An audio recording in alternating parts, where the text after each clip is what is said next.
راځئ چې نن در سره د پښتو متلونه ضرب المثل شریک کم. تعریف یې دا دی چې هغه قول، جمله یا کهاوت چې عام طور پر هغه مشهور وي نو هغو ته موږ متلونه وایو، چې ضرب المثل جمع چې دی نو دا ضرب الامثال یعنی متل، نو متلونه. او دا ضرب المثل د پښتو لوک هغه حصه ده چې منشور هم ده او منظوم هم ده. زه دا متلونه د انتهایی سلیقې سره دې کې ډېره لویه خبره نهایت اختصار او حکمت سره کېږي چې هغې په راټولولو کې یو مکمل کتاب هم ناکافي کیدی شي.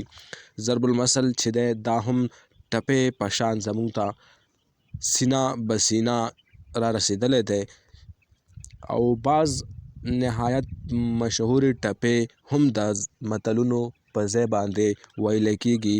د پښتو دا دواړه ټپه او ضرب المثل دا دواړه صنف چې دي دا خاص مشهور دي. نو راځئ یو څو متلونه در سره د پښتو شریک کم.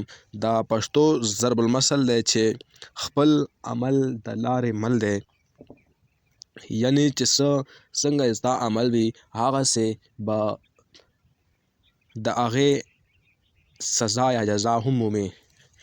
د صبر میوه خوږه وي.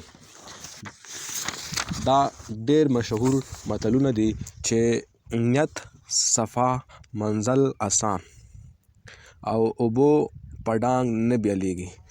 مثال دا اوبه دي دا څوک په ډانګ نشي بیلوی. صحیح شو. او ابۍ ته د مرګ کلمه مه وایه بیا خفه کېږي. او ابۍ که زوروره وه نو د بابا د زوره وه. او اختر سپټ میړه نه دی. او اخونه خو دې پی وي که د خرې وي که د سپی وي. او ارمان به وکړې وخت به تیر وي. او بل دی چې ازمایلي مه ازمایه. او اس د خر په ډله خر شي